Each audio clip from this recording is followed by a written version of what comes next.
The door shuddered under fists hammering through 18 inches of solid timber. Eric Larson surfaced from sleep already moving, feet finding floor before his mind registered the sound wasn't wind. The barn swallowed noise in strange ways, deadening some sounds while amplifying others. And this percussion carried the desperate rhythm of men who'd run out of options. 4:40 in the morning. The thermometer hanging beside the cabin door read 64 degrees inside, but Eric knew what waited beyond these walls.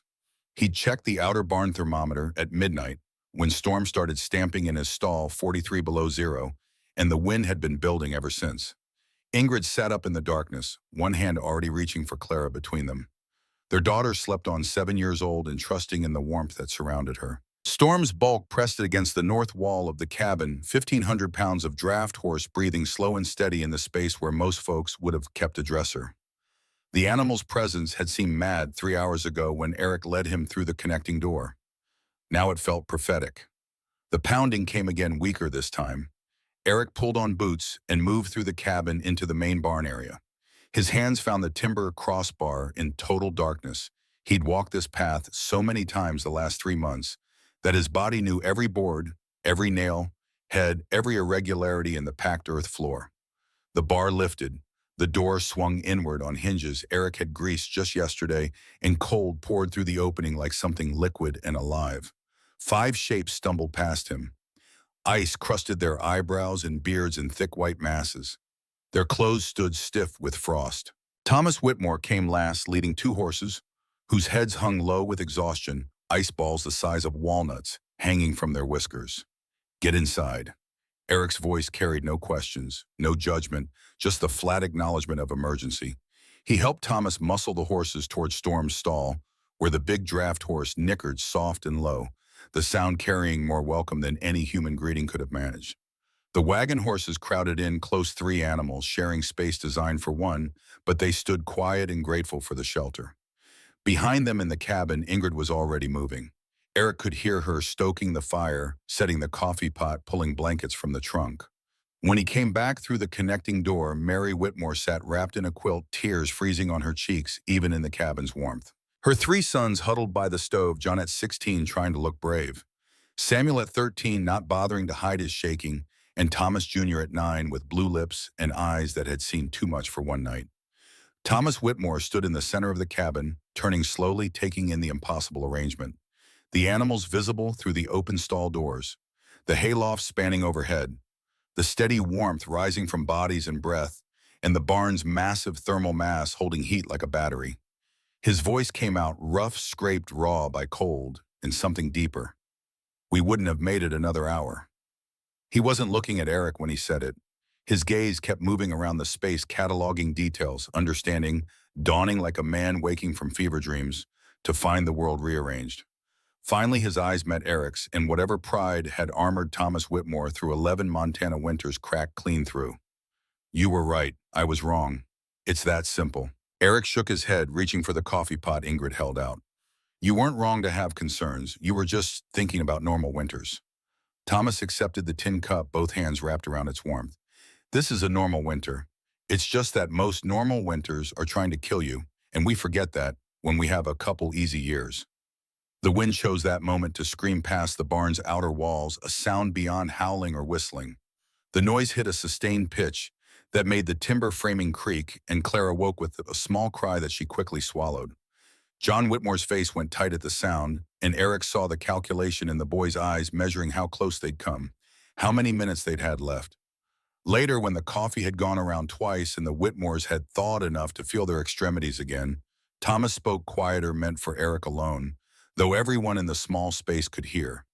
"John told me to leave at sunset. I was too proud. Waited until we had no choice." The boy sat motionless by the stove, not meeting his father's eyes, not offering absolution or accusation, just bone-deep, tired relief at being alive. Silence stretched between them, the kind that couldn't be filled with words, only survived and maybe learned from. Outside, the wind reached velocities Eric had never experienced. It found gaps in the barn's construction he would have sworn didn't exist, penetrating through joints and seams to form small drifts of powder snow along the earthen floor where the animals huddled.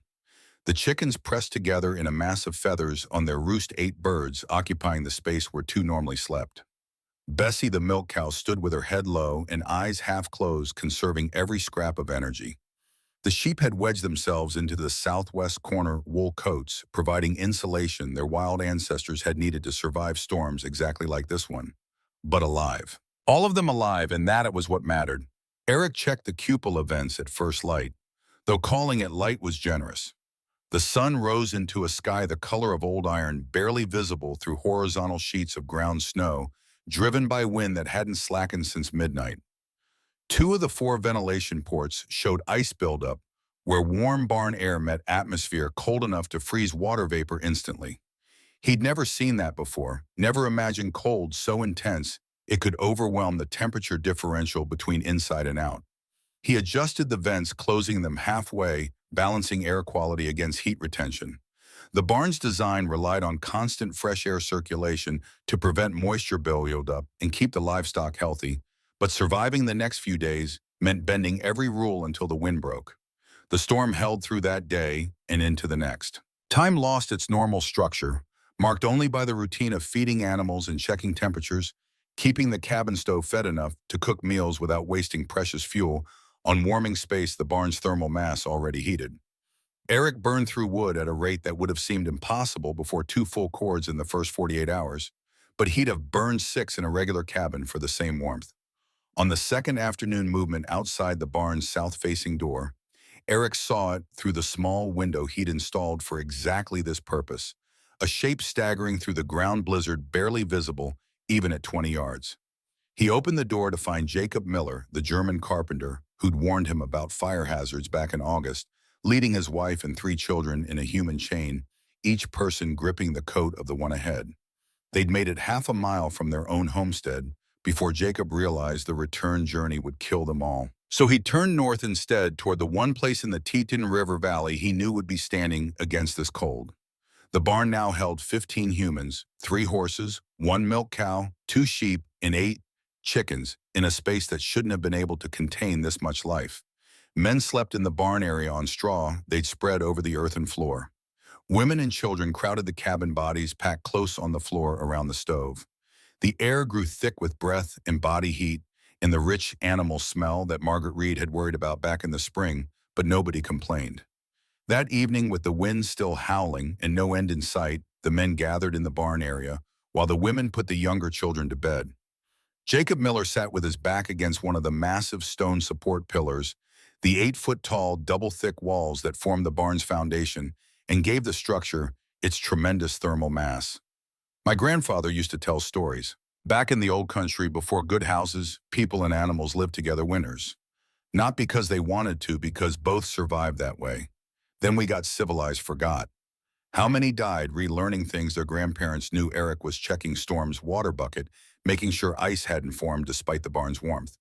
The old peoples, doesn't matter where from, they all knew this. We just stopped listening when we got comfortable. Thomas Whitmore sat nearby, his cavalry coat spread to dry, near one of the small heating stoves Eric had placed in the barn area. The shame in his voice carried weight that went beyond the immediate crisis. I told my son I knew better, that 11 winters made me expert. Tonight, my expertise nearly killed my family. Eric set down the bucket, turned to face the other men. Knowledge isn't about how long you've been somewhere. It's about paying attention to what actually works. The words settled into silence, broken only by the wind and the quiet sounds of animals shifting in their stalls. Something unspoken passed between them. Not forgiveness exactly, but mutual recognition that survival mattered more than being right. And sometimes the hardest wisdom came from admitting how little any man truly knew. But underneath that understanding ran a current of worry none of them voiced. Margaret Reed had arrived that morning with her 2 sons, half frozen, but alive, carrying tales of burning furniture to keep their cabin fire going. That accounted for most of the homesteads within reasonable distance. Most, but not all. Ephraim Cole hadn't come. The richest rancher in the valley, the man with the finest house and the most resources, with enough firewood laid by to see 3 families. Through winter, he should have been the safest of them all. His ranch sat 5 miles south, far enough that making the journey in this storm would be suicide, but close enough that his absence felt like a weight in the barn's warm air. Nobody spoke his name. Frontier etiquette held that you didn't borrow trouble, didn't voice fears that couldn't be acted upon. If Cole was alive, they'd learn soon enough. If he wasn't, there was nothing to be done until the wind died. The storm lasted 72 hours. On the morning of January 11th, the wind finally broke. Eric woke to a silence so profound it felt like pressure against his eardrums, and for a moment he thought he'd gone deaf. Then he heard Bessie lowing soft for her morning feed, and the tension broke. Outside, the world had been scraped down to essentials. Snow lay in drifts 20 feet high against anything that broke the wind's path, while bare ground showed in other places where the velocity had scoured earth clean.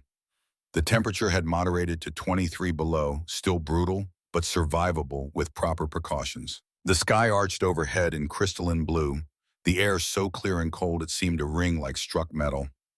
Thomas Whitmore and Eric dug out the barn door together, their breath-forming clouds that hung motionless in the still air. Neither man spoke much. The work required focus, and besides, everything important had already been said in those dark hours when the wind screamed and death stalked just beyond these walls. By midday, they'd cleared enough snow that travel became possible. Thomas volunteered to ride out and check on Ephraim Cole. Eric watched him go, Storm's hoofprints cutting clean edges in snow that squeaked under each step, the sound carrying for miles in air, this cold and still. He returned 3 hours later, and Eric knew from the set of his shoulders what he'd found. Frozen in his chair in front of the stove. Stove was cold. Woodpile inside the house was gone. Couldn't get to the outdoor pile through the drifts. Thermometer on his wall read 19 degrees. Thomas dismounted, started walking Storm toward the barn, then stopped and turned back. There was a letter on his desk, half written, "Dressed to you." Something in Eric's chest went tight. What did it say? Thomas pulled a folded paper from inside his coat. Ice crystals glittering on the creases where his body heat had melted, then refrozen moisture in the fibers. Eric unfolded it carefully, conscious of brittle paper that might crack in this cold. The handwriting was Ephraim Cole's, strong and sure, for the first few lines growing shakier toward the end. Eric. If you read this, I was wrong about expansion. You were right about survival. I'm too proud to come to your door while I'm still. The sentence ended there. Ink had frozen in the inkwell before Cole could finish whatever word came next. Strong, maybe. Or breathing. The distinction seemed cruel and pointless now. Eric folded the letter, slipped it inside his own coat where body heat wouldn't damage it further. He would give this to Cole's family when they claimed the body let them know that pride and not foolishness had killed him. That at the end, he'd understood. Whether that knowledge made the death easier or harder to bear, Eric couldn't say. The funeral was held in Fort Benton on January 21st, when travel became safe enough to risk the journey. The small church filled with homesteaders and ranchers from 50 miles in every direction, drawn by the news of Cole's death and what it meant. If the richest man in the valley with the best resources could freeze in his own house, what did that say about any of them? The minister spoke about God's will and eternal rest. But the real sermon happened outside after, when men gathered in small groups and talked in low voices about insulation and heating, and whether combining livestock quarters with living space might not be such a mad idea after all. Eric stood apart from the clusters, not antisocial, but not seeking attention either. Thomas Whitmore joined him, and they watched the crowd in silence for a while before Thomas spoke. People are looking at you different now. Eric had noticed. The glances carried weight they hadn't before, a mixture of respect and calculation, and something that might have been resentment from those whose pride still outweighed their fear. Didn't build that barn to prove anything. Thomas smiled, a thin expression that held no humor. Sometimes proving and surviving are the same thing, and whether you meant to or not, you've proved something about this country the rest of us are still learning. But that winter in Montana Territory wasn't done teaching lessons. Eric knew it in the way the sky looked at sunset, in the behavior of the animals in the cold that settled so deep into the earth that springs froze solid 10 feet below ground.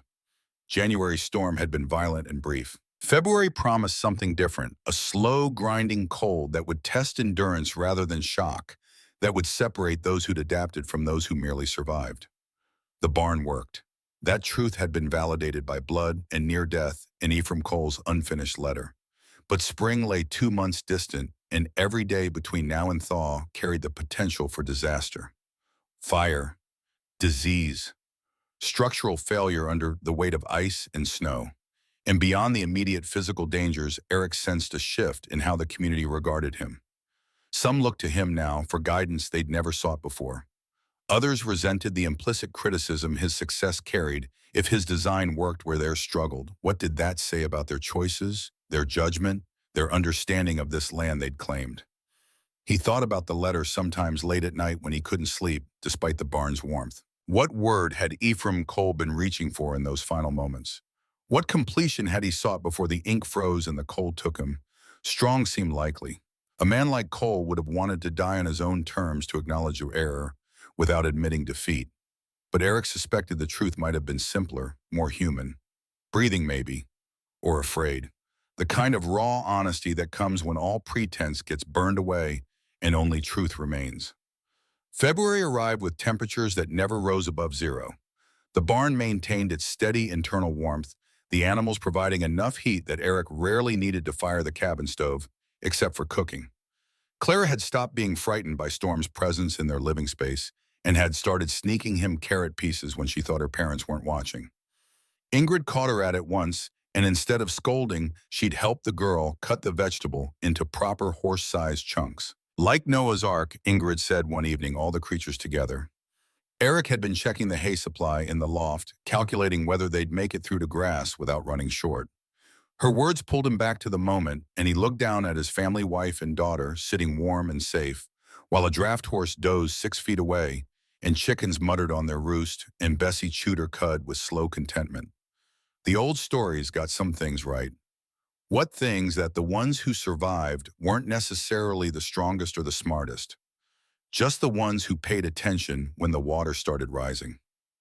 Ingrid smiled at that, the same quick flash of humor he'd fallen in love with back when they were both young and foolish enough to think cod fishing could support a family forever. She'd supported this mad barn idea when every practical voice said otherwise, had held faith when he wondered in dark moments if he'd wasted 8 months building something that would prove his neighbors right and him a fool. Outside, the prairie lay locked under cold that would kill an unprotected man in minutes. Inside, warmth and life continued in defiance of everything Montana winter could throw against these walls. Eric had no illusions about having conquered anything you didn't conquer weather any more than you conquered the ocean or the turning of seasons. You just learned to work with forces larger than yourself to find the angles where human intelligence could leverage natural law into survival. The first snow had fallen on October 12th, back when the barn was new and untested, and everyone in the valley had opinions about Eric Larson's backwards foreign ideas.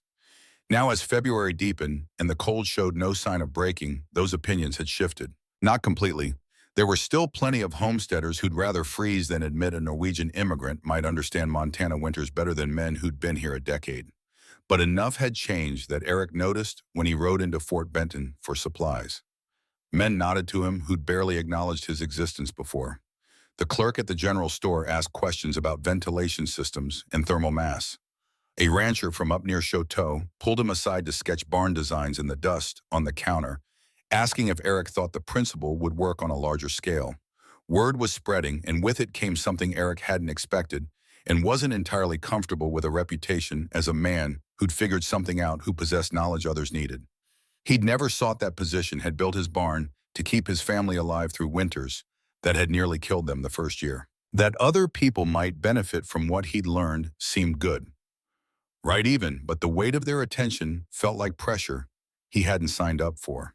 He thought about Ephraim Cole sometimes, about the letter that had never been finished, about pride and stubbornness, and the fine line between confidence and the kind of certainty that gets men killed. Eric had been certain too back in the spring when he'd started laying stone foundations despite every voice of experience telling him he was wrong. The difference, he supposed, lay in what kind of certainty drove you, the kind rooted in ego and the need to be right, or the kind born from observation and painful experience and the simple mathematics of survival. His certainty had come from watching his daughter's lips turn blue on winter mornings, from burning 9 cords of wood to keep a cabin barely warm enough for life, from memories of other cold places and other winters and the ways people had survived when resources ran thin and pride became unaffordable luxury.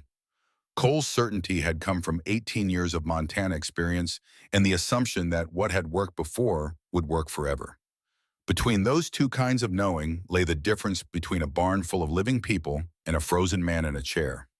March arrived but brought no warmth with it. The calendar said spring, but Montana didn't consult calendars.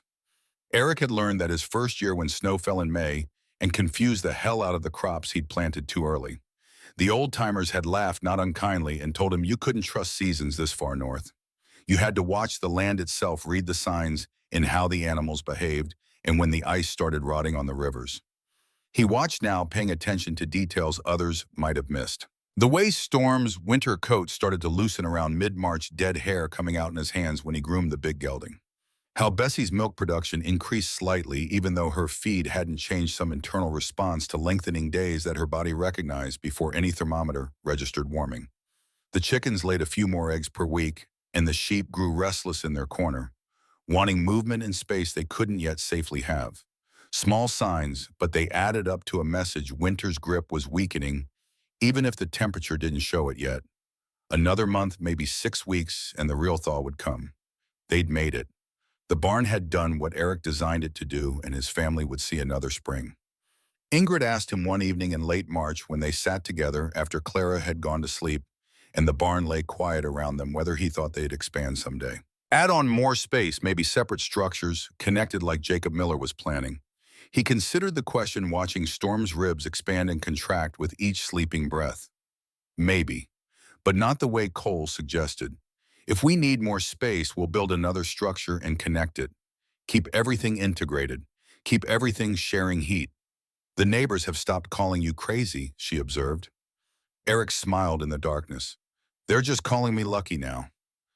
That's not true, and you know it. Her voice carried the firmness she used when she'd made a decision and wouldn't be argued out of it. He turned to look at her, saw her eyes reflecting the faint light from the banked coals in the stove. They're learning. There's a difference, and that was true, he supposed. Learning required humility, the willingness to admit that maybe the way things had always been done wasn't the only way, wasn't even necessarily the best way. It required setting aside ego and regional pride and the tribal certainties that declared one way of doing things, American, and another foreign one approach, civilized, and another backward. The irony didn't escape him. He'd left Norway because the old ways there were failing, because cod runs collapsed, and fishing communities that had sustained families for generations suddenly couldn't support the population. He'd come to America seeking something new, a fresh start in a place where the rules hadn't been written yet, and a man could make his own way through intelligence and hard work. And what had he brought with him? The old ways. Not fishing techniques or boat building, but something more fundamental, the understanding that survival in harsh climates required community, required sharing, required setting aside the individualism that worked fine in temperate zones, but could kill you. Stone dead when the thermometer dropped below 40, and the wind came screaming across open prairie with nothing to stop it between here and the Arctic. His neighbors had called that backwards. Some still did, though more quietly now, and never to his face.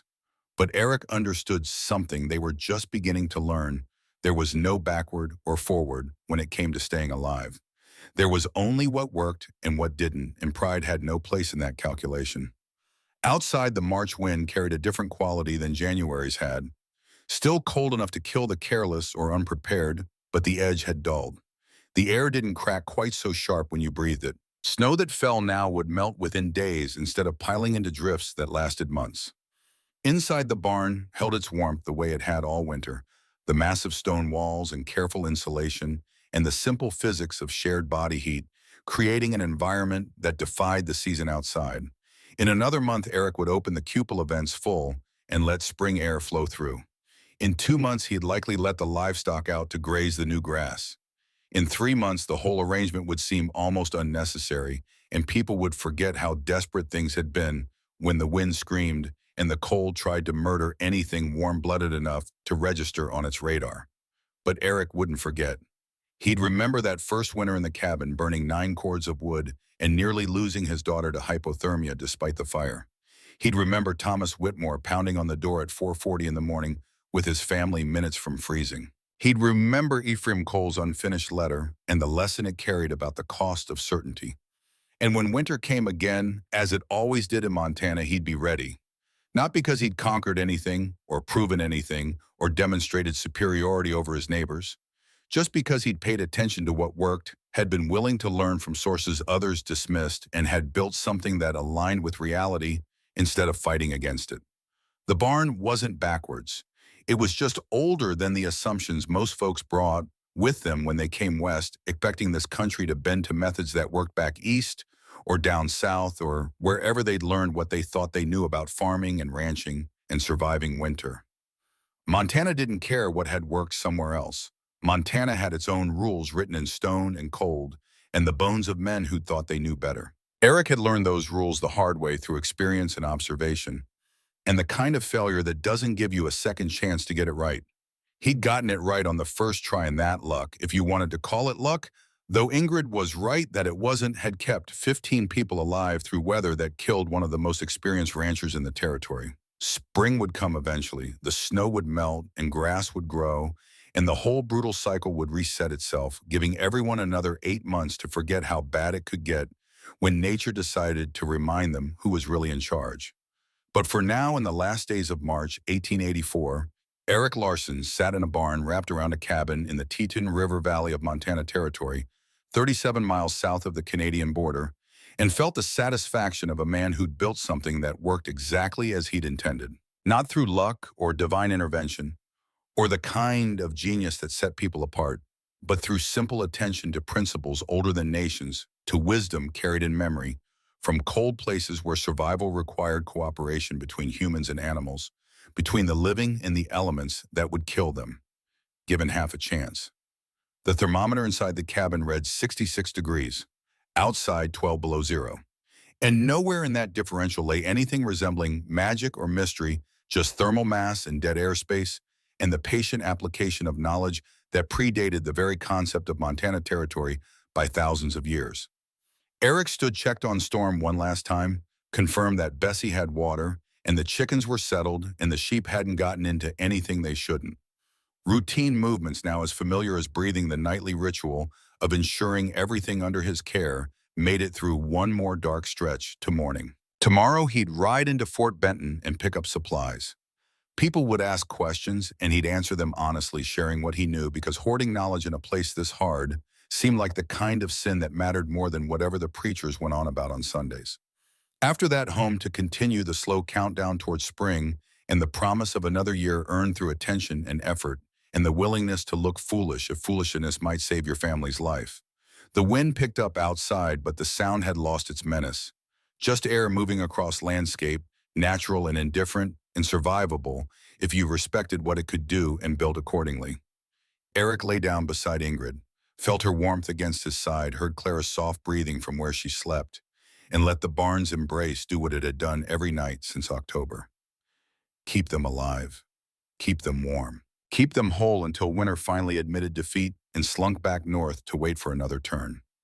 April arrived in pieces, breaking through winter's hold in brief warm spells that lasted a day before cold reasserted itself. Eric watched the pattern repeat 3 times in the first 2 weeks, snow melting into mud that froze solid overnight, then softening again when the sun climbed high enough to matter. The chickens ventured outside during the warm hours, scratching at exposed patches of earth with the frantic energy of creatures long confined. Bessie stood in the barn doorway, chewing her cud, unwilling to commit fully to either inside or out. Thomas Whitmore rode over on the 3rd Sunday of the month. His horse looked better than it had in January, coat glossy with spring-shedding muscles filling out again after the lean months. Thomas himself had changed too, though the differences were harder to pinpoint. Something in how he sat the saddle, maybe, less certain, more watchful. I'm adding a lean-to for the horses against my cabin's north wall, extending the roof to cover it. Eric was repairing fence posts the frost had heaved out of alignment. He set down the post hole digger, wiped sweat from his forehead, despite the cool air. Good idea. North wall takes the worst of the wind. Thomas dismounted, walked the fence line beside Eric for a few paces. If I can trap some body heat from the animals, figure, I'll burn maybe half the wood I use this winter. Maybe less. That's the principle. Not copying your design exactly. Just taking what makes sense for my situation. Eric nodded, understanding what Thomas was really saying. There was pride in the statement, but a different kind than the pride that had nearly killed him back in January. This was the pride of a man learning from experience rather than defending against it. That's smarter than copying. Every place is different. Every family has different needs. Thomas was quiet for a while watching Eric work. Finally, he spoke, voice carrying the weight of something he'd been holding on to for weeks. John's been different since the storm. Quieter. I catch him watching me sometimes, like he's waiting for me to turn stupid again. The words hung in the spring air, raw and honest. Eric straightened, met Thomas's eyes. He's 16. Old enough to see when adults make mistakes, too young to understand that making mistakes doesn't mean you stop being worth listening to. How do you earn back trust like that? You don't earn it back. You build something new. Show him you learned what he already knew. Thomas absorbed this, chewing on the inside of his cheek the way he did when thinking hard about something. Then he nodded once, sharp and definite, and swung back into his saddle, adding that lean-to starting tomorrow. John's going to help me design it. He rode off without another word, but Eric understood.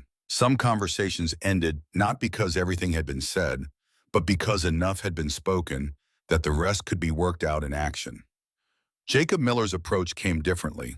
He showed up 2 days later with detailed sketches spread across Eric's kitchen table drawings that showed a new structure connected to his existing cabin by a covered breezeway.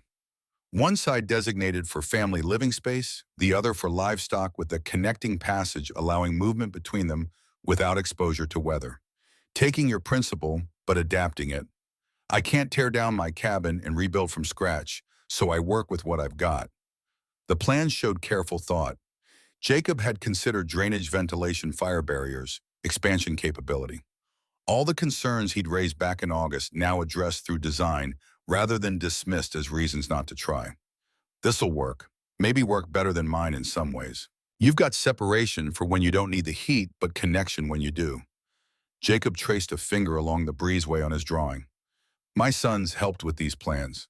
Turns out they'd been thinking about your barn all winter, working out how they do it different.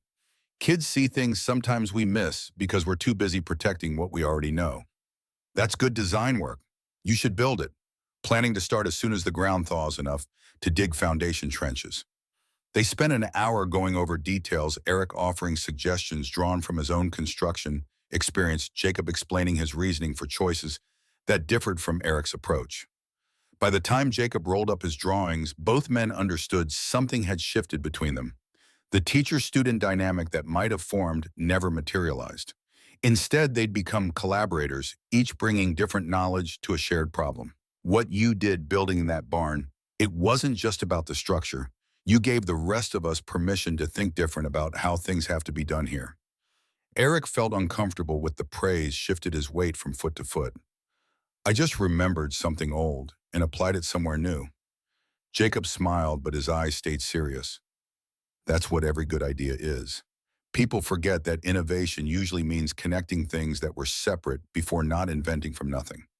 After Jacob left, Eric walked his property line, checking fence posts and scanning for early signs of grass growth. The land lay brown and dormant still, but if you knew where to look, you could see green shoots beginning to push through last year's dead material. Life returning after months of dormancy, the patient resurrection that happened every year, but never stopped feeling miraculous in its reliability. He thought about Jacob's words about permission and thinking differently. Had that really been what the barn represented to his neighbors? Not just a functional structure, but implicit criticism of their choices. The possibility sat uneasy. Eric had built out of necessity, not judgment. He'd needed his family to survive winters they barely made it through the first time. That others might see his success as commentary on their failures hadn't occurred to him. But intentions didn't control interpretation. A barn was just a barn until it kept 15 people alive through weather that killed a man who'd spent 18 years learning this country. Then it became a statement, whether Eric wanted it to or not, a physical argument about how things could be different if you were willing to question assumptions everyone else took as gospel truth. May brought genuine warmth, temperatures climbing into the 50s and occasionally touching 60 when the sun dominated cloudless skies. Eric opened the cupola vents, fully let fresh air circulate through the barn's interior for the first time since October. The livestock moved outside during the day, grazing new grass that grew with startling speed once the ground thawed. Clara helped lead Bessie to pasture each morning, the 7-year-old and the milk cow developing a routine that freed Ingrid for other work. Storm stayed closer to the barn than Eric expected. The big draft horse had spent months in close quarters with the family, and some bond had formed that went beyond simple utility. He grazed within sight of the structure, and when Eric came outside, Storm would lift his head and nick her soft before returning to the serious business of eating everything green he could find. The barn felt different with the animals gone during daylight hours. Emptier, obviously, but also somehow incomplete, like a tool put away before the job was finished. Eric understood it was just his mind adjusting to seasonal transition. The barn's purpose was to provide shelter when needed, not to confine. As May progressed into June and the days stretched long enough that darkness became optional rather than inevitable. The livestock stayed out later, sometimes not coming back to their stalls until Eric called them in at dusk. By July, the barn stood mostly empty except at night. Eric used the space for equipment storage, for working on repairs that needed covered area, for the 100 small tasks that accumulated on any working homestead. But the transformation from life or death necessity to convenient workspace happened so gradually that he almost missed recognizing it until one morning in late July when he walked through the structure and realized he could barely remember the terror of January's storm. Memory was like that. It preserved the facts while letting the emotional weight fade, smoothing trauma into narrative, until you could look at events that had paralyzed you with fear and see them as simply things that happened. Necessary maybe, instructive certainly, but no longer capable of reaching into your chest and squeezing. August brought a visitor Eric hadn't expected. A journalist from the Helena Independent rode into the yard one afternoon, notebook in hand, and questions already forming before he had dismounted. "You're Eric Larson, built the barn cabin combination that kept 15 people alive during January's storm." News traveled slow but persistent on the frontier. Stories passed from homestead to homestead, growing in the telling until facts became legend and legend obscured truth. Eric had heard versions of what happened that winter that bore only passing resemblance to reality tales of him predicting the storm through animal behavior, of the barn maintaining tropical warmth through the worst cold, of Thomas Whitmore walking 30 miles through the blizzard to reach safety. "I built a barn. People survived in it. That's what happened." The journalist, whose name was Harrison, pulled out his notebook and started writing, asking questions between scratches of pencil on paper. How had Eric come up with the design? What gave him confidence it would work? Had he consulted experts or relied on his own intuition? The questions came rapid fire, each one seeking an angle that would make good copy for readers hundreds of miles away who'd never felt Montana winter try to kill them. Eric answered as honestly as he could, explaining about thermal mass and dead air insulation and the simple mathematics of shared body heat. He talked about the first winter in the cabin, about Clara's blue lips and burning through 9 cords of wood for inadequate warmth, about remembering how people in cold climates had survived before they had the luxury of separation between living space and livestock shelter. Harrison wrote everything down, occasionally asking Eric to slow down or repeat a technical detail. When he was satisfied with the basics, he shifted topics. "What do you say to people who think combining human living space with animal quarters is unsanitary?" "Backwards, I say that being alive and smelling manure beats being dead and pure." "Most people who worry about unsanitary haven't had their daughter's lips turn blue from cold in a cabin they couldn't heat adequately." Harrison's pencil moved faster, capturing the quote. Eric felt a flash of irritation at being mined for dramatic statements, but he supposed that was the nature of journalism. People wanted stories, not engineering reports. They wanted conflict and resolution, heroes and fools' wisdom learned through suffering. What about Ephraim Cole? Some folks say his death proves that even experienced ranchers can't predict Montana winters. Cole knew what he was doing. He just couldn't bring himself to ask for help when pride was all he had left to burn. The journalist stopped writing, looked up with sharp interest. "That's a hell of a way to put it. It's the truth. Cole wrote me a letter before he died, said he was wrong about how I'd built the barn, just couldn't finish writing it before the cold took him. Can I see the letter number?" Harrison waited, clearly expecting elaboration. When Eric provided none, he tried a different approach.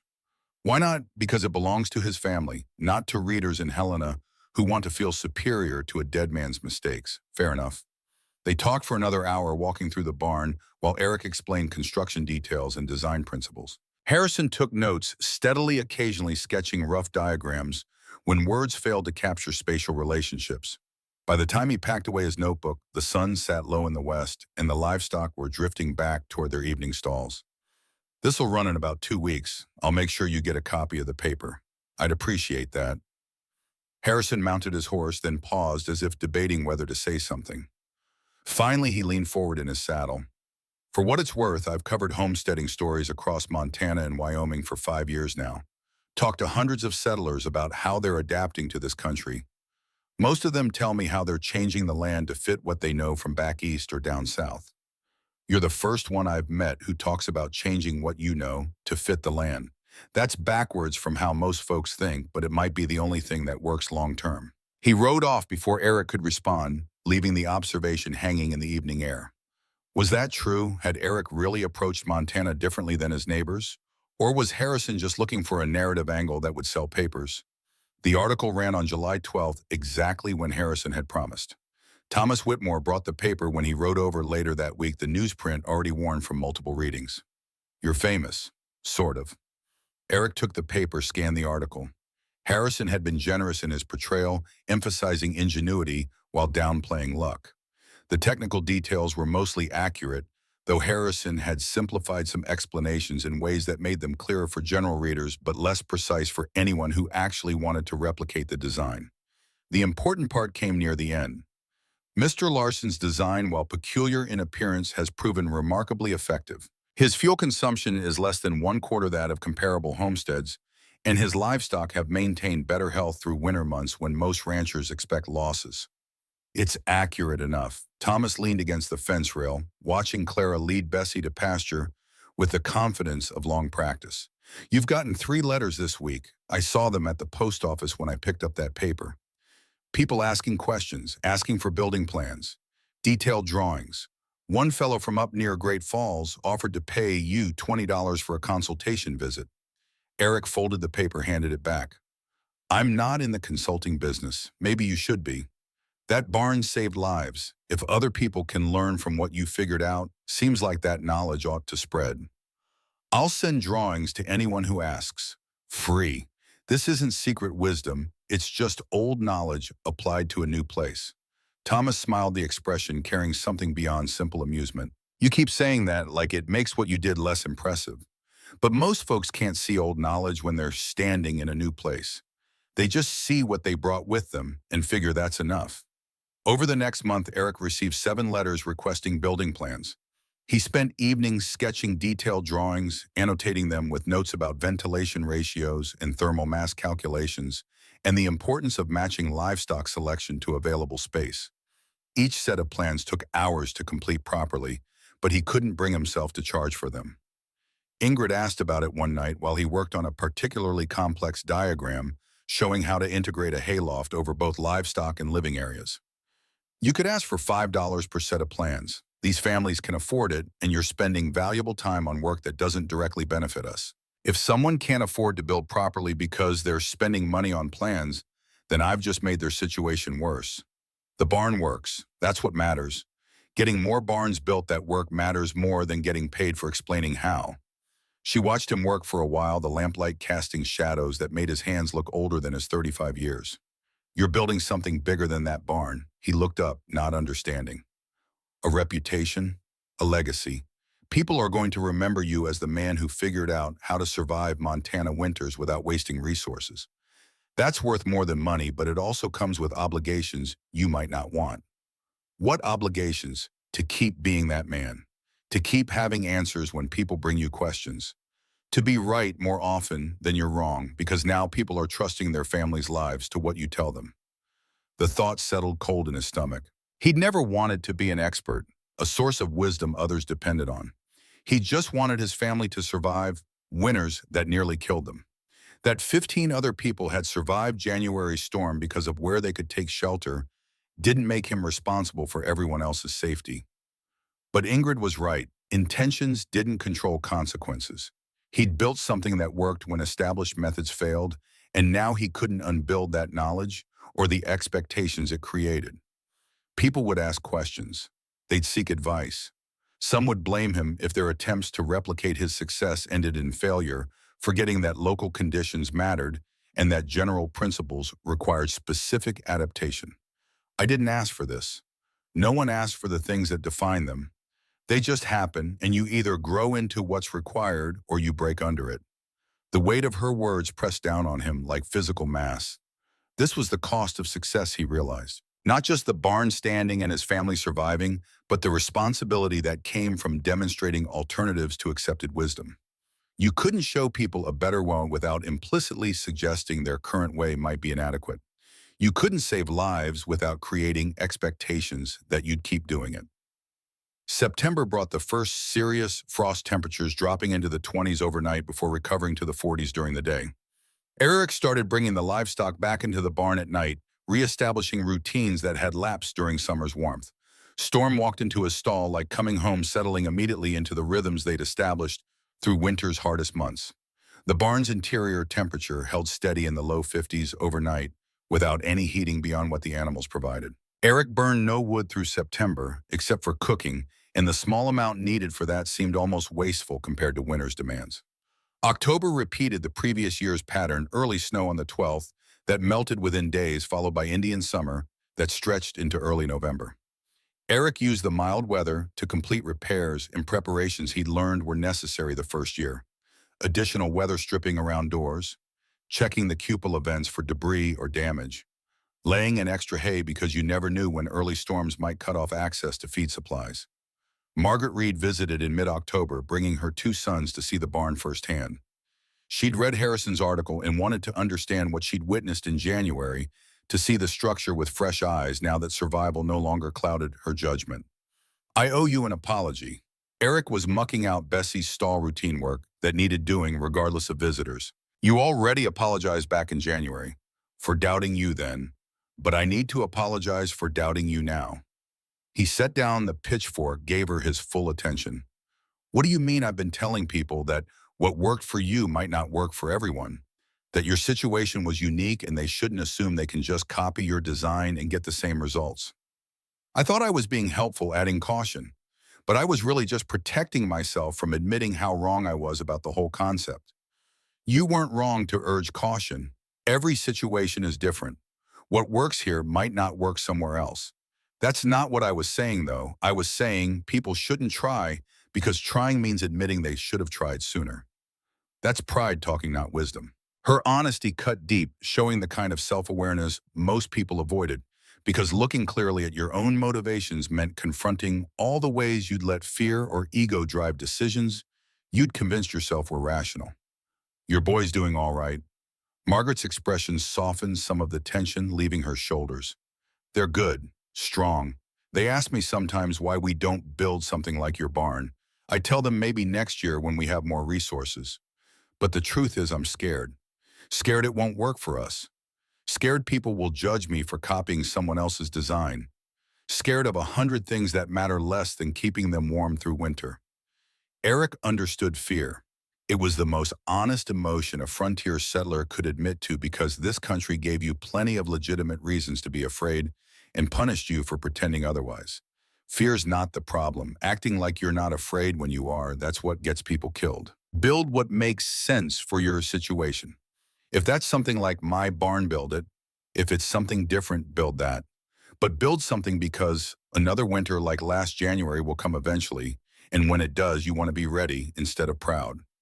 She nodded slowly, processing this. Her boys stood near Storm's stall, watching the big draft horse with the fascination children reserve for animals large enough to kill them, but gentle enough to trust. "Will you look at my property? Tell me what you think would work. I can do that." They rode over to her homestead the following week, Eric taking his time to study the land, the cabin placement, the prevailing wind patterns. Margaret's situation differed from his in important ways. Her cabin sat in a small valley that provided some natural wind protection. She had access to a limestone outcrop that could provide better building stone than Eric had worked with. But she also had less flat ground, suitable for the kind of large footprint structure he'd built. "You don't need to copy my design. What you need is a windbreak barn south of your cabin built into that hillside. Animals on the south side of the barn cabin on the north. The barn blocks wind and radiates heat toward your living space. Smaller footprint, less construction, same principle of shared thermal mass." Margaret studied the land where he pointed, seeing what he described. "That would work. Better than what I built for your specific situation. You'd use less material, get more wind protection, and still benefit from the animal's heat. Why didn't you mention this before? Because you weren't ready to hear it before. Sometimes people need to work through their own resistance before they can accept help. The observation might have sounded arrogant coming from someone else, but Margaret took it as the simple truth it was. She'd needed time to move past her pride and her fear and her attachment to doing things the way her dead husband had done them. No amount of Eric offering solutions earlier would have mattered if she wasn't ready to implement them. They spent 2 hours sketching rough plans in the dirt, talking through ventilation and drainage and feed storage. By the time Eric rode home, Margaret had a workable design that fit her land and her resources and her family's needs. Whether she'd actually build it remained to be seen, but at least now she had options beyond suffering through another brutal winter in a cabin that barely kept them alive. November came cold and stayed that way. The barn's interior temperature settled into the mid-50s, warm enough for comfort without any supplemental heating. Eric had burned through less than a quart of wood since September, most of it for cooking. At this rate, he'd use maybe 4 quarts total for the entire winter, compared to 9 the first year, and 6 the previous winter in a much larger, better insulated cabin. The economics were undeniable. Firewood took time to cut, split, and stack. Time saved on fuel meant time available for other work, fence repair equipment, maintenance, the 1,000 tasks that determined whether a homestead thrived or merely survived. But beyond practical benefits, there was something deeply satisfying about efficiency, about systems that worked in harmony rather than fighting against each other. December brought the first serious storm, 3 days of heavy snow that piled drifts 8 feet high against anything that broke the wind. Eric watched it from inside the barn's warmth, secure in the knowledge that he'd prepared adequately, that his family and livestock would come through without struggle. On the third day, someone pounded on the barn door. Eric opened it, expecting Thomas or Jacob, or maybe Margaret with some question about construction. Instead, he found a rider he didn't recognize, half frozen and leading a horse that looked worse. Name's Carson. Homestead about 12 miles south. My cabin's not going to make it through this storm. Can I shelter here until it breaks? Come in? Carson stumbled inside the horse, following with the resignation of an animal beyond caring where it went, as long as the wind stopped. Eric got them both situated, the man near the cabin stove, with coffee and blankets, the horse in an empty stall with hay and water. How'd you know to come here? Heard about your setup from folks in Fort Benton. Figured if things got bad enough, maybe you'd have room. This wasn't someone who'd made it to shelter during January's storm. This was a stranger showing up based on reputation alone, trusting that what he'd heard about Eric's barn was true, and that Eric would honor the unwritten law of frontier hospitality that said you didn't turn away people in genuine need. You can stay until the storm breaks. Carson nodded, gratitude too deep for words, and Eric felt the weight of Ingrid's predictions settling heavier on his shoulders. He'd become the place people went when they ran out of options, the backup plan for homesteaders whose own preparations proved inadequate. That brought responsibilities he hadn't sought and wasn't entirely comfortable bearing. But what was he supposed to do? Turn people away to die when he had space and resources to keep them alive? That wasn't how you survived on the frontier. You helped because next time it might be you needing help, because community wasn't optional when the country itself could kill you if you tried to go it alone. Carson stayed 2 days, leaving when the storm broke and travel became possible again. Before he left, he offered to pay for the shelter. Not necessary. I used your resources. That's worth something. You made it here alive. That's payment enough. Just remember this, if someone else shows up at your door someday needing help. Carson absorbed this understanding, passing between them. Then he mounted his horse and rode south, back toward a cabin that might or might not have survived the storm intact. After he left, Ingrid found Eric standing in the barn doorway, watching snow blow in patterns across the prairie. You all right? Just thinking about what happens when more people hear about this place. When word spreads that there's a barn south of the border that can shelter folks in emergency. We can't take in everyone who has a hard winter. No, but we can take in the ones who show up at our door. And maybe in doing that, we teach them something they can take back to their own places and build for themselves. It wasn't quite an answer to the problem, but it was a framework for thinking about it. You couldn't save everyone, but you could help the ones you could reach and trust that knowledge would spread, that principles would propagate, that eventually enough people would build adequately for their situation that the desperate midnight rides through killing storms would become rarer. Christmas passed quietly, the family celebrating with a modest meal, and Clara getting a wooden doll Eric had carved during long winter evenings. January arrived with cold that never rose above zero, but nothing like the previous year's Arctic blast. The barn maintained its temperature without struggle, the animals healthy and content, the humans comfortable enough to forget sometimes that outside these walls lay cold that would kill an exposed man in minutes. February brought another visitor, this one riding in during a clear afternoon when travel posed no danger. He introduced himself as Wilson from the Territorial Land Office in Helena and carried papers in a leather satchel that suggested official business rather than casual inquiry. "Mr. Larson, I need to discuss your barn with you." Eric's stomach tightened. Official visits rarely brought good news. "What about it? We've received complaints that your structure violates homestead building codes. Specifically, Section 12 of the Homestead Act requires separation between residential and agricultural structures for sanitation purposes." The words landed like physical blows. After 2 winters of proving the barn worked, after keeping 15 people alive through weather that killed one of the most experienced ranchers in the territory, someone had decided to weaponize bureaucracy against what Eric had built. Who complained, I'm not at liberty to say. But I'm required to investigate and make a determination about code compliance. Eric felt rage building hot and dangerous. Some neighbor, someone who couldn't stand that his solution worked better than theirs, had gone to the territorial government to try forcing him to tear down or modify what he'd built. Cowardice disguised as civic responsibility. "You gonna tell me I need to tear it down?" Wilson looked uncomfortable, shifting his weight from foot to foot. "That's not my decision alone. I need to inspect the structure, document what I find, and make a recommendation to the territorial board. They'll make the final determination." Before Eric could respond, hoofbeats approached from multiple directions. Thomas Whitmore arrived first, followed within minutes by Jacob Miller and Margaret Reed. They positioned themselves around Wilson, not threatening, but definitely present their body language, making clear whose side they stood on. Thomas spoke first, his cavalry officer voice carrying authority that civilians rarely challenged. "This barn kept my family alive when the temperature hit 40 below, and the wind tried to murder us. You want to tear it down over paperwork?" Wilson took a step back, clearly not expecting resistance from multiple homesteaders. "I'm just following," Jacob cut him off, German accent thickening with anger. "Following what rules written by men in Helena who've never spent a Montana winter 30 miles from help, rules that say it's better to freeze following codes than survive breaking them." Margaret stepped forward, her widow's grief transformed into protective fury. "I was wrong about this barn when Eric first built it. Wrong because I let fear and tradition blind me to what actually worked. You want to make that same mistake with the force of law behind it?" Wilson raised both hands, placating. "I'm not saying the barn doesn't work. I'm saying I have to evaluate whether it complies with territorial codes." "Then evaluate," Eric said, his voice flat and hard. "Inspect whatever you need to inspect. Document that livestock and humans share space and that everyone's healthier and safer for it.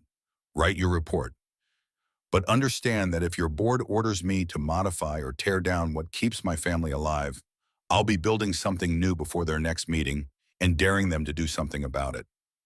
The threat hung in the air, backed by 4 homesteaders who'd learned the hard way that survival mattered more than compliance.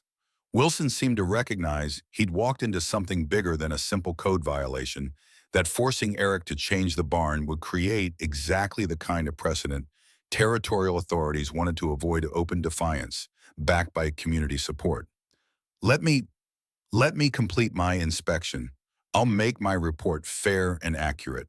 What happens after that isn't my decision." He spent 2 hours examining the barn, measuring dimensions, checking ventilation, documenting the separation between livestock areas and human living space. Eric watched him work, saying nothing, letting the structure speak for itself. When Wilson finished, he packed his papers carefully and mounted his horse without meeting anyone's eyes. "You'll receive official notification of the board's decision within 6 weeks." He rode off south toward Fort Benton, leaving the 4 homesteaders standing in Eric's yard. Nobody spoke for a long moment. Then Thomas laughed, a sound without much humor in it. "That's one way to bring neighbors together. Nothing like outside interference to make people forget their local disagreements." Jacob nodded, still angry, but recognizing truth in Thomas's observation. We should have done this sooner, stood together instead of letting pride keep us separate. Might have saved Cole's life if we'd been less worried about looking foolish asking for help. The words carried weight beyond Wilson's visit, touching on something deeper about how the community had functioned or failed to function during the previous winter. They'd each retreated to their own homesteads, their own certainties, unwilling to admit vulnerability or seek assistance until crisis forced their hand. Margaret voiced what they were all thinking. We can't wait for disaster to cooperate. We need to figure out how to share knowledge and resources before the next bad winter comes. What are you suggesting? Some kind of association, group of homesteaders who commit to helping each other, sharing building plans, pooling resources for big projects, making sure everyone has adequate shelter before winter hits. Thomas considered this veteran's mind already working through logistics. Would need rules, clear expectations about who contributes what and who benefits. Can't just be the prepared supporting the unprepared indefinitely. They talked through the afternoon, sketching outlines of what would eventually become the Teton River Valley Homesteaders Association, a loose confederation of families committed to mutual aid and knowledge sharing. It started small, just the four of them, plus a few others who'd sheltered in Eric's barn during January's storm. But the principle was sound. Cooperation increased everyone's chances of survival in country that killed the isolated and unlucky. Eric listened more than he spoke, uncomfortable with how naturally the others looked to him for validation of their ideas. He'd never wanted to lead anything, had just wanted to keep his family safe. But wanting didn't determine what happened.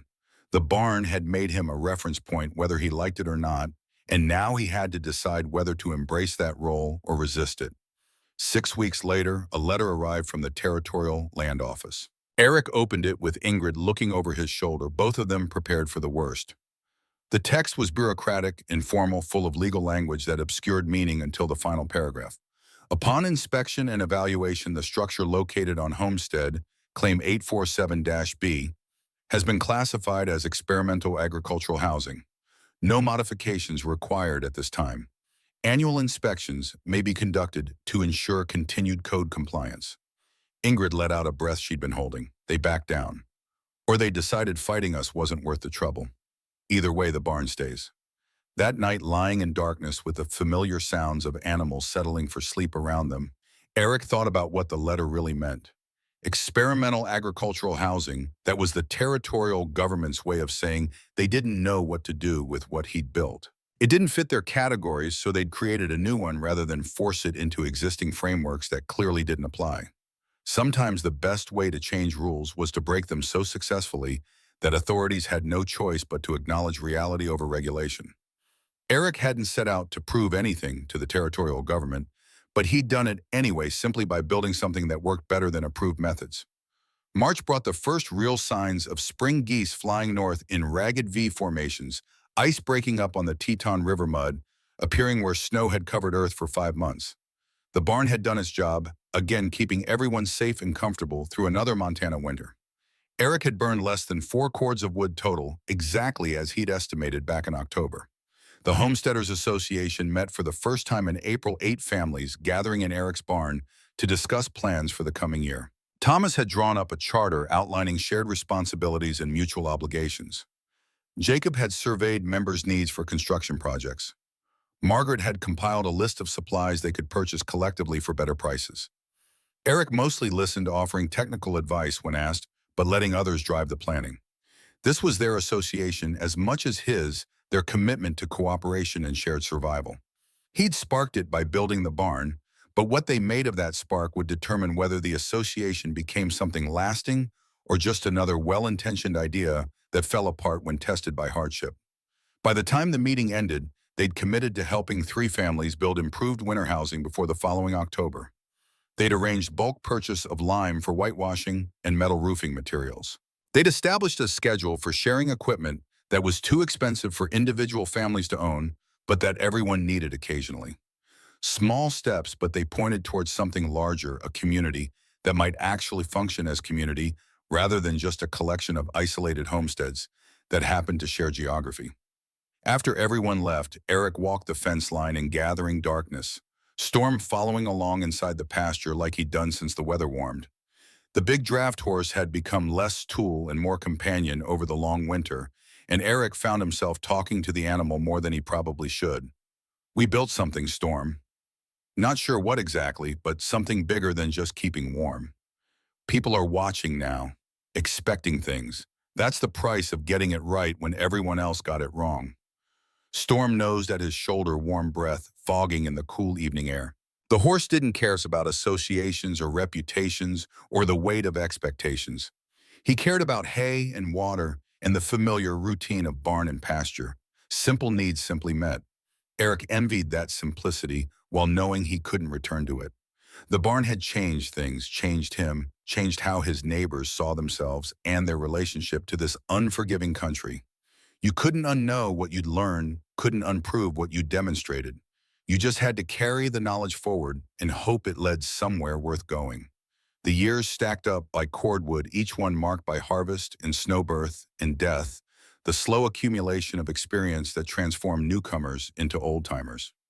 Eric turned 41 in the spring of 1889, Clara now 14 and taller than her mother, helping with work that had once required adult strength. The barn had settled into the landscape, no longer novel or controversial, but simply part of how things were done in the Teton River Valley.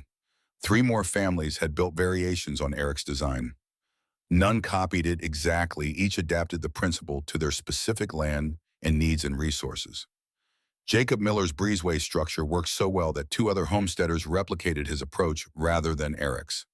Margaret Reed never did build her hillside barn, but she married a widower from up near Choteau who already had adequate winter housing, solving her problem through partnership instead of construction.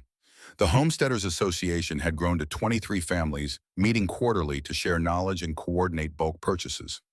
Thomas Whitmore served as chairman, a role that suited his organizational skills and need for purpose after his cavalry days. Eric remained a member, but never an officer, content to offer technical advice when asked while avoiding the administrative work that made his eyes glaze over. The barn itself required maintenance like any structure. Eric replaced sections of roof damaged by ice buildup. He reinforced stone walls where frost heaving had created small gaps. He rebuilt one of the cupola vents after lightning struck it during a summer storm, setting the timber smoldering until rain doused the embers before real fire could take hold. Small reminders that nothing lasted forever without attention, that even the most solid construction slowly surrendered to weather and time, unless someone fought back with hammer and nail and the stubborn refusal to let entropy win. June brought a letter from the Montana Agricultural College in Bozeman, newly established and hungry for practical knowledge about frontier farming. They had heard about Eric's barn design. Harrison's article had been reprinted in agricultural journals across the territory and wanted him to speak at their fall symposium about winter housing techniques. Eric read the letter twice, trying to decide whether to ignore it or send a polite refusal. The idea of standing in front of students and professors pretending to expertise he'd never claimed made his stomach twist. "You should go." Ingrid had been reading over his shoulder, her opinion forming before he'd finished processing his own reaction. "I'm not a teacher. I'm just a homesteader who figured out how not to freeze." That's exactly what they need to hear. Not theory from professors who've never spent a winter 30 miles from help, but practical knowledge from someone who built something that works. She was right as usual, but that didn't make the prospect less uncomfortable. Eric had spent 7 years trying to avoid becoming the expert everyone seemed determined to make him. He'd shared plans, freely answered questions, honestly helped neighbors build when asked. But speaking at a college felt like crossing a line from helpful neighbor to recognized authority, and he distrusted authority too much to want that mantle. Still, he wrote back, accepting the invitation. If nothing else, it gave him an excuse to visit Bozeman and see what passed for civilization in Montana's interior. The trip happened in late September, Eric riding the train from Fort Benton, south through country he'd never seen before. The landscape shifted from prairie to foothills to Jictowin Mountains, elevation changing fast enough. His ears popped. Bozeman sat in a valley surrounded by peaks that made the Teton River country look flat by comparison, and the college occupied a cluster of new buildings that smelled of fresh-cut lumber and optimism. Professor Anderson met him at the station, a thin man in his 50s, with the look of someone who'd spent more time in libraries than fields. He shook Eric's hand with the enthusiasm of someone meeting a minor celebrity. "Mr. Larson, it's an honor." Your work on thermal mass housing has generated considerable interest in agricultural engineering circles. I built a barn, that's all. Anderson smiled like he'd heard this modesty before and knew better. You solved a significant problem that's killed homesteaders across Montana for decades. Don't minimize that. The symposium drew maybe 60 people and students, professors, a handful of working farmers curious enough to make the journey. Eric stood at a lectern feeling absurdly formal, dressed in his best clothes, which still looked shabby compared to the professors in their suits and ties. He talked for 40 minutes explaining the principles behind shared thermal mass, the mathematics of heat retention, the practical considerations of ventilation and drainage, and fire safety. He drew diagrams on a chalkboard, answered questions, tried to make clear that his design wasn't the only solution, just one approach that worked for his specific situation. The audience listened with an attention that made him nervous. They wrote in notebooks, asked technical questions that suggested they understood the engineering better than he did, wanted details about insulation ratios and cubic feet of airspace per animal that Eric had never calculated precisely because he'd worked from intuition and observation rather than formula. Afterward, Professor Anderson introduced him to several faculty members who wanted to discuss incorporating his techniques into their curriculum. A visiting engineer from Denver talked about writing a paper analyzing the thermal efficiency of Eric's design compared to conventional construction. A young professor barely older than Clara asked whether Eric had considered patenting his approach. I didn't invent anything. This is old knowledge from cold climates just applied to Montana conditions. The young professor nodded like he'd expected this answer. That's how most innovation works, connecting existing knowledge in new ways. But the specific application, the exact ratios of livestock to living space, the cupola ventilation system, the hayloft spanning both areas, that's unique enough to warrant intellectual property protection. Eric felt something cold settle in his chest.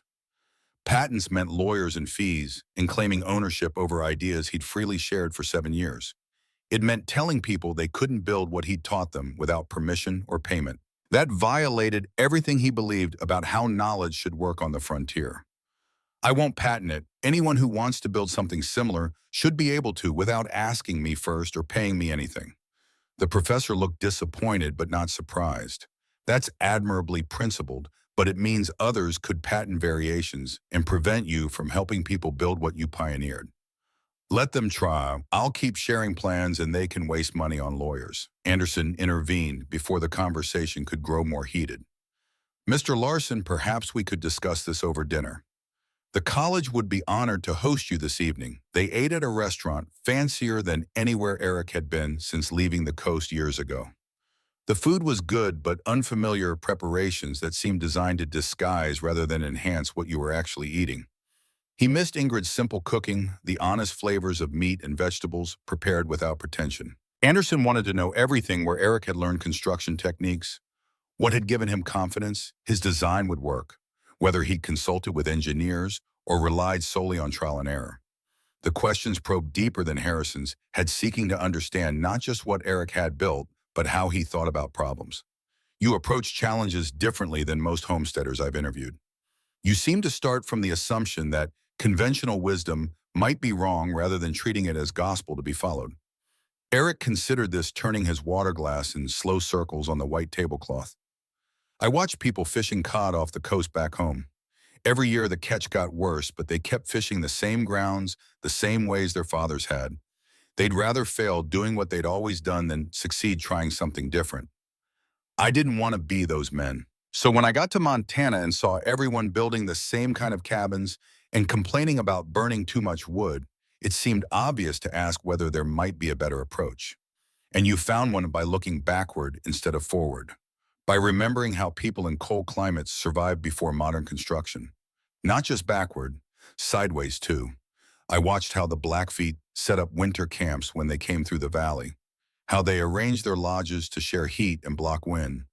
They'd been surviving Montana winters a lot longer than white settlers had. Seemed stupid to ignore their knowledge just because it came from people we were trying to push off the land. Anderson set down his fork, giving Eric his full attention. You're describing something fundamental about innovation that most people miss. The best solutions often come from synthesizing knowledge across boundaries, cultural, temporal, disciplinary. But that requires humility, admitting you don't have all the answers, and being willing to learn from sources others dismiss. Eric shrugged, uncomfortable with having his choices analyzed like specimens under glass. I just wanted my family to survive. Everything else followed from that. The train ride back north gave him time to think about what the symposium meant. He'd presented to 60 people, but how many of them would actually apply what they'd learned?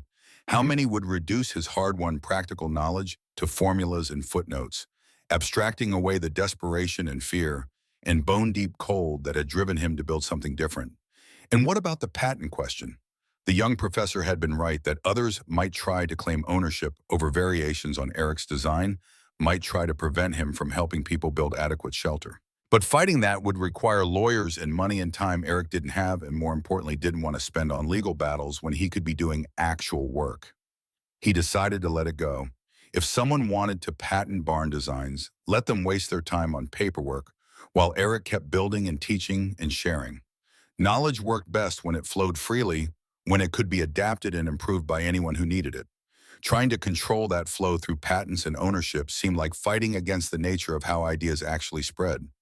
Clara was waiting at the Fort Benton station when his train arrived, driving the wagon with confidence that reminded Eric she was almost grown. When had that happened?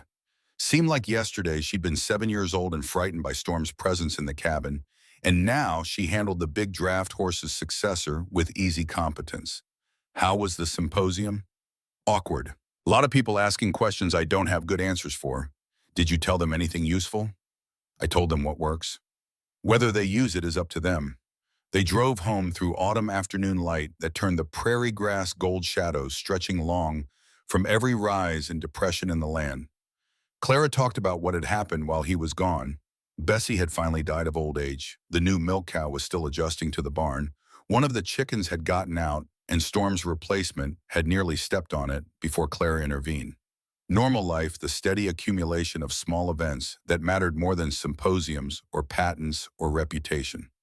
Eric felt himself settling back into the rhythm of it, the tension from Bozeman draining away with each mile that brought him closer to home. Ingrid met them in the yard, and Eric saw immediately that something had changed. Her posture carried news, good or bad, he couldn't tell yet, but definitely significant. Thomas Whitmore stopped by yesterday. He's selling his homestead, moving to Great Falls. Got offered a job with the railroad managing their northern Montana operations. The information landed strange. Thomas had been part of the valley longer than Eric had roots here that seemed unshakable. The idea of him leaving felt like betrayal, though Eric knew that was unfair.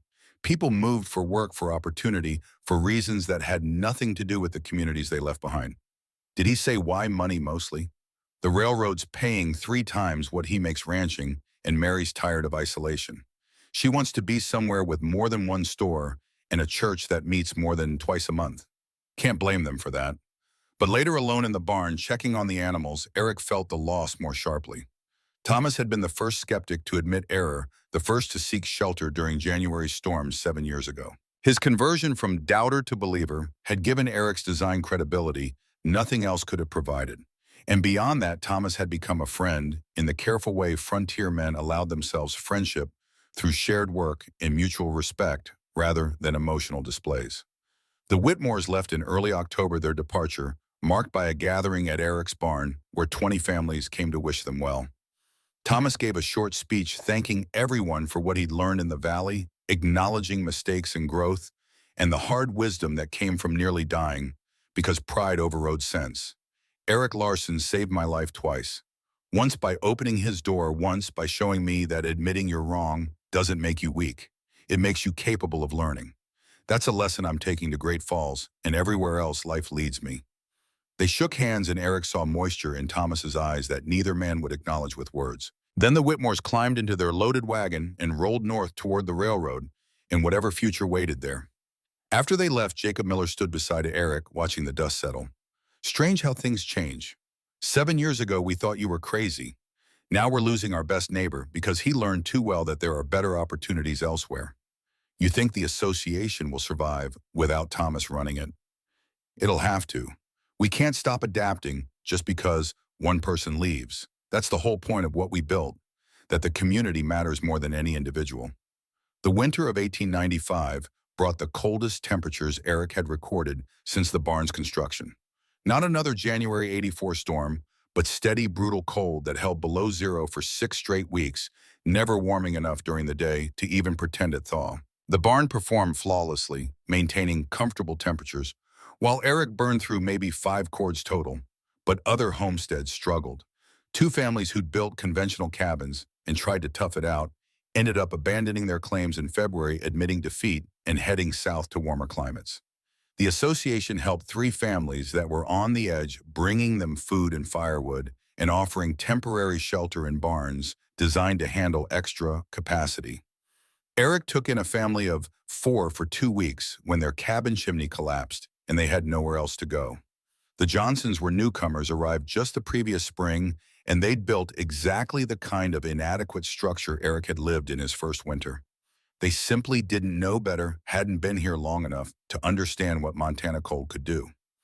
Mr. Johnson worked alongside Eric those 2 weeks, learning by observation how the barn functioned. He asked questions, constantly taking mental notes about ventilation and insulation and livestock placement.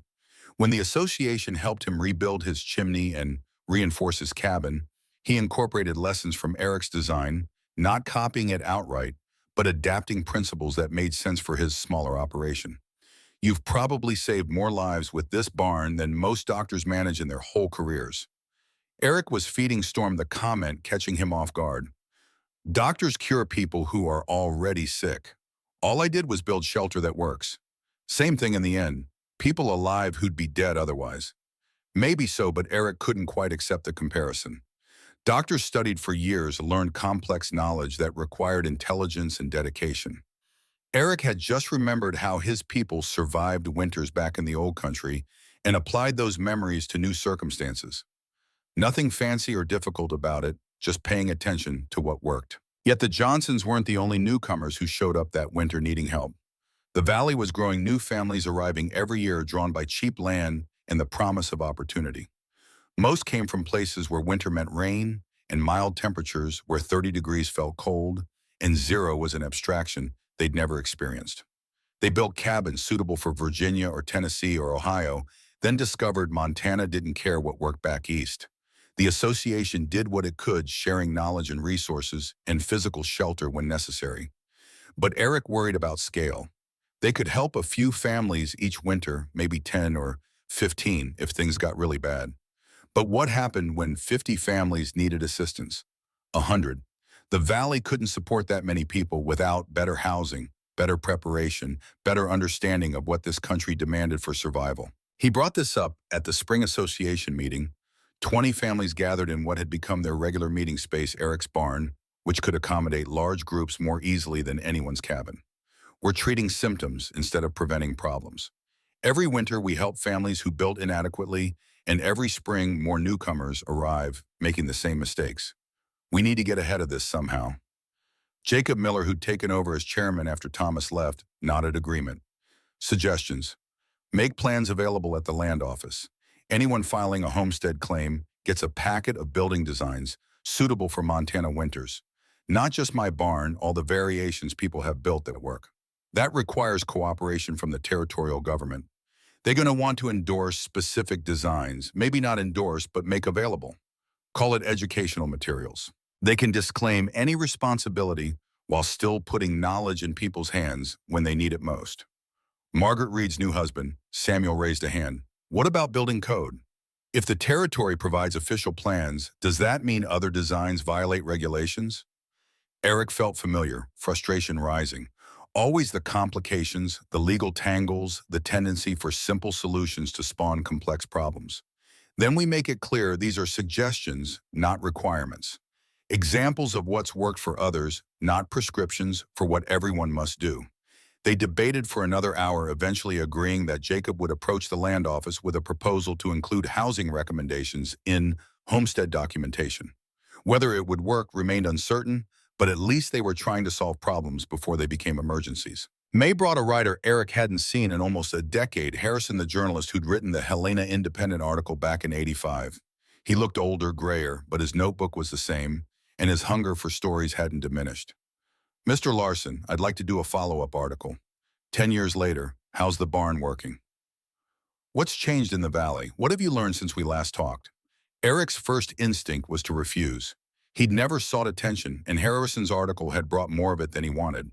But refusing seemed churlish, and maybe another article could help spread knowledge to homesteaders who hadn't heard about the barn or the association or the principles that made winter's survival more certain. All right, but you interview other people too, not just me. The barn's just one piece of what's happening here. Harrison agreed, spending 3 days in the valley talking to farmers and ranchers, attending an association meeting, touring different barn designs that had been built over the past decade. When he left, he carried pages of notes and the promise to send Eric a copy when the article published. The piece ran in June, longer and more detailed than the first article. Harrison had titled it, "The Barn That Built a Community." And while Eric cringed at the melodrama, the content was mostly fair. Harrison chronicled the association's formation, the spread of integrated barn designs, the reduction in winter deaths and property abandonment since homesteaders started building more appropriately for the climate. But the article also noted tensions. Some longtime valley residents resented newcomers who expected the association's help without contributing to the community first. Some newcomers felt judged for not knowing things they'd never had opportunity to learn. The division between those who adapted and those who insisted on doing things the way they'd always been done created friction that meetings and good intentions couldn't fully resolve. Eric read the article twice, recognizing truth in Harrison's observations. The association had succeeded in many ways, but success created new problems. Expectations rose. People assumed help would always be available, stopped preparing adequately because they knew the community would catch them if they fell. That wasn't sustainable, but how did you maintain mutual aid while also demanding self-sufficiency? No easy answers, which meant living with tension and trying to navigate between extremes. Too much help created dependency. Too little created the kind of dangerous isolation that got people killed. The right balance shifted year by year, family by family, crisis by crisis. July brought Clara's engagement to a young rancher from up near Choteau. Eric had met William twice, liked him well enough, saw that Clara loved him with the fierce certainty young people brought to decisions that would shape their entire lives. The wedding was planned for September, giving them time to build a cabin on William's claim before winter. "You going to build them a barn like ours?" Ingrid asked the question casual, but Eric heard the weight beneath it. Would he replicate his design for his daughter, or let her and William figure out their own solutions? "I'll help if they ask, but William's got his own ideas about how he wants to build. I'm not going to force my approach on them, even if it might keep Clara warmer and safer. Especially then. She's got to live her own life, make her own mistakes if that's what they turn out to be. I can offer knowledge, but I can't live it for her." Ingrid was quiet for a while, processing this. Finally, she nodded, accepting the logic, even if it made her uncomfortable. "Your father would have told you exactly how to build and gotten angry if you didn't follow his instructions. My father lost most of his catch 3 years running because he fished where his father had fished, wouldn't consider that the cod might have moved. I loved him, but I don't want to be him." The wedding happened on a perfect September day, the prairie grass gone gold, and the sky that particular shade of blue that only existed in early fall. 40 people attended the whole valley, turning out to celebrate Clara's marriage and wish the young couple well. Eric walked his daughter down the aisle, fashioned from hay bales in the barn, the same space where 15 people had sheltered during the worst storm anyone could remember. William was a good man. Eric could see that in how he looked at Clara, in the care he took with his promises, in his willingness to listen to advice without being bound by it. They'd build something together, their own version of survival and success, and whether it looked like Eric's approach or not mattered less than whether they built it with attention and love. After the ceremony, during the reception, when fiddle music played and people danced in the barn's cleared space, Jacob Miller pulled Eric aside. 20 years we've been at this. 20 years of trying to teach people how to survive Montana. And you know what I've learned? What's that? That the ones who make it aren't necessarily the ones who follow the best advice. They're the ones who pay attention to whether what they're doing is working and change when it's not. Your barn gave people permission to think that way, to admit when conventional approaches failed and try something different. That's a generous interpretation.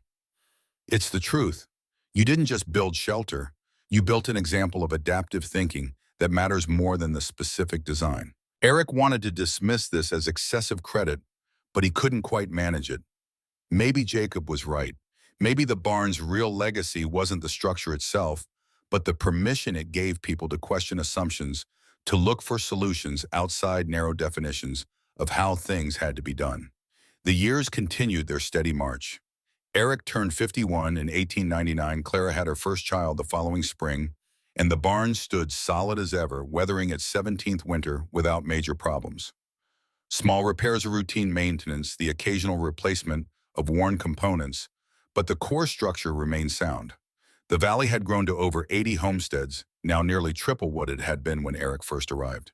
The association had formalized with bylaws and elected officers and regular meeting schedules. Most new construction incorporated thermal mass principles in one form or another, though exact implementations varied widely based on resources and preferences. Eric had stepped back from active involvement content to let younger members drive the association's direction. His role had shifted from teacher to grandfather figure, someone people consulted for historical perspective rather than active leadership. That suited him fine. He'd never wanted to be in charge, had only wanted his family safe and his neighbors surviving. Thomas Whitmore visited in the summer of 1900, making his first trip back to the valley since moving to Great Falls. He'd aged well prosperity, agreeing with him, and he brought stories of railroad expansion and urban development that seemed alien to Eric's world of crops and livestock and seasons. "You ever regret staying here? All these years, doing the same work, fighting the same winters?" Thomas asked the question sitting in the barn, the structure that had saved his life looking smaller than he remembered it. "Never. This place gave me what I needed: space to build something that worked, a community that supported the trying. What would I regret? The isolation, maybe. The struggle. The times you nearly failed." Eric considered this, watching sunlight slant through the cupola vents in patterns he'd observed thousands of times. Failure's just information. It tells you what doesn't work, so you can try something different. The only real failure is stopping before you figure out the solution. Thomas smiled, recognizing philosophy he'd helped Eric develop through their early arguments about barn design. "You sound like a professor. God forbid. Professors deal in theory. I deal in what keeps people alive." They spent the afternoon catching up, Thomas describing his railroad work and city life, Eric sharing valley news and association developments. When Thomas finally left, riding north toward the rail line that would carry him back to Great Falls, Eric felt the same strange grief he'd experienced when the Whitmores moved away. Not grief for loss exactly, but for the inevitable dispersal of community, the way people who'd been essential to your life moved on to different purposes. The winter of 1907 brought Eric to a decision he'd been avoiding for several years. At 59, he was slowing down in ways that couldn't be denied. His back ached after a day's work. His hands had developed arthritis that made detailed repairs difficult.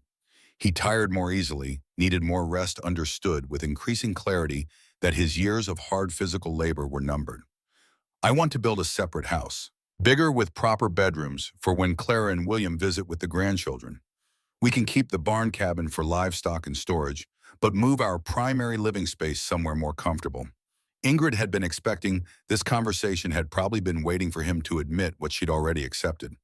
"Where are you thinking?" "South side of the barn, maybe 30 yards. Close enough for easy access in winter, far enough to feel separate." "Seems reasonable. You've earned comfort after 25 years proving thermal mass works." They built the new house that summer, Eric directing construction, while younger association members provided the physical labor he could no longer manage. The structure incorporated lessons from decades of Montana winters: excellent insulation, strategic window placement, a heating system that combined thermal mass with modern efficiency. Comfortable without being wasteful, practical without sacrificing warmth. They moved in September, and Eric felt strange leaving the barn cabin after living in it since 1883. 24 years in those walls, raising a daughter, surviving storms that killed better prepared men, building a community around principles of adaptation and shared survival. But the barn cabin remained in use, housing livestock and equipment just as it always had. Eric still spent hours there each day tending animals and doing repairs, and simply being in the space that had defined so much of his adult life. The new house was where he slept and ate, but the barn was where he thought and worked and remembered what it had been like when survival required innovation, and innovation meant risking your neighbor's ridicule. On the coldest nights when temperature dropped below zero, and wind tested every seal and gap in the new house's construction, Eric sometimes walked to the barn cabin and slept in his old spot with Storm's successor munching hay 6 feet away. Ingrid understood without him explaining. Some memories lived in bones and muscles, and sometimes you needed to inhabit familiar space to remember who you'd been when necessity forced you to become someone different.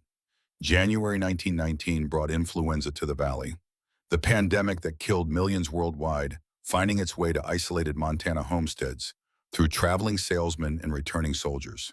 Eric caught it in the disease's second wave, his 73-year-old body unable to fight what younger, healthier people survived with difficulty. He knew he was dying on the third day when breathing became work that exhausted him and fever burned through what little strength remained. Ingrid sat beside his bed in the new house holding his hand, while their daughter kept vigil from the doorway.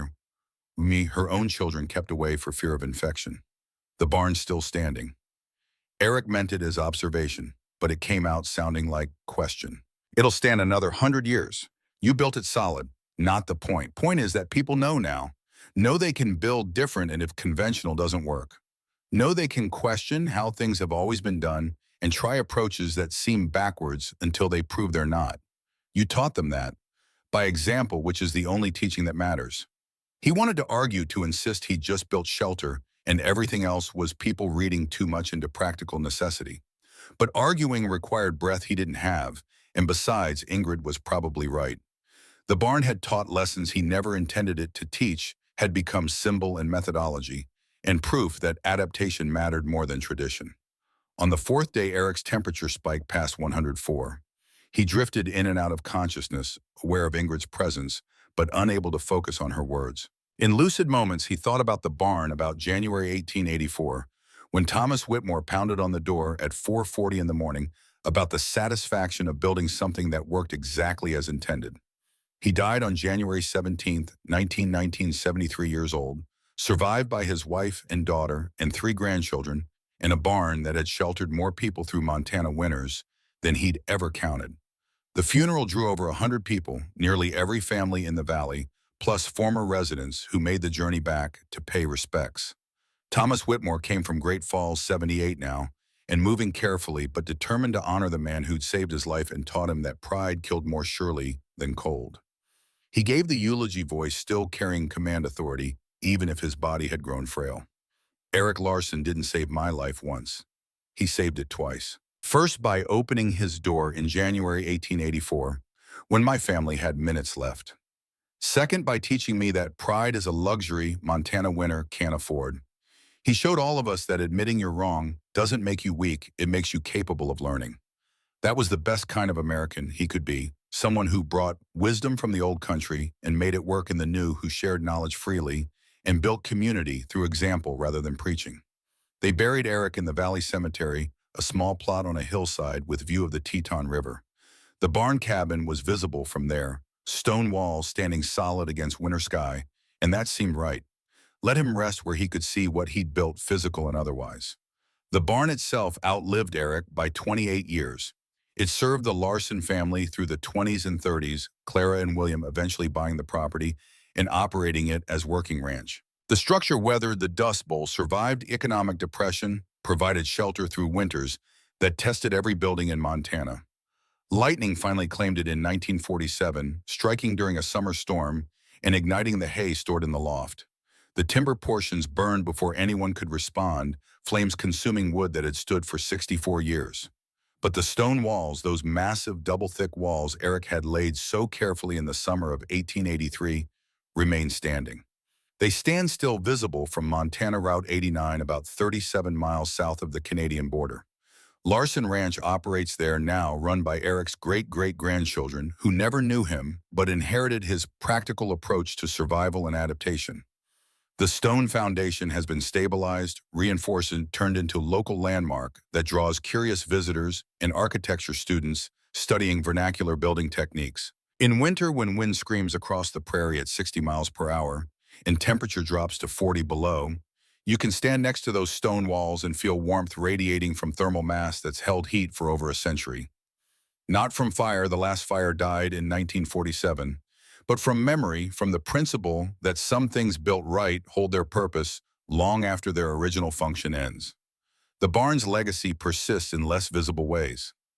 Montana building codes evolved to allow integrated livestock residence structures under specific conditions, citing Eric's design as proof the approach could work safely. Agricultural colleges across the northern plains teach thermal mass principles using the Larson barn as case study.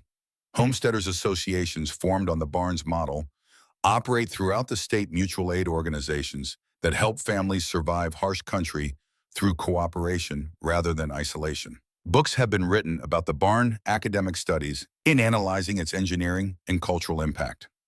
Architects visit the stone ruins measuring proportions and sketching ventilation systems, trying to understand how a self-taught Norwegian immigrant solved problems that eluded formerly trained engineers. Museums display Eric's original drawings preserved through accident and now treated as historical artifacts worthy of climate-controlled storage. But the most important legacy lives in an idea Eric would have dismissed as too abstract to matter, that innovation usually means remembering something old at exactly the moment when something new is needed. That the frontier isn't about conquering nature, but learning to work with forces larger than yourself. That survival requires humility.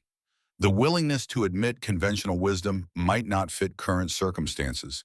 The courage to build something different, even when everyone says you're wrong. These aren't lessons you can teach directly. They have to be learned through necessity and desperation and the kind of failure that doesn't give second chances. Eric learned them watching his daughter's lips turn blue in a cabin he couldn't adequately heat. He applied them by remembering how people in cold climates had survived before modern construction techniques promised solutions that failed in practice. And in applying that knowledge and building a barn that sheltered 15 people through weather that killed one of the most experienced ranchers in Montana, he demonstrated something fundamental about how adaptation actually works. Not through dramatic invention or genius insight, but through patient attention to what's actually happening, willingness to question assumptions, and the practical application of wisdom carried across cultures and centuries. The stone walls stand as testament, not to genius or heroism or any quality Eric would have claimed, but to the simple truth that some knowledge transcends its original context, that some buildings shelter more than bodies, that some innovations matter less for what they are than for what they prove about how we learn to survive in places that don't care whether we live or die.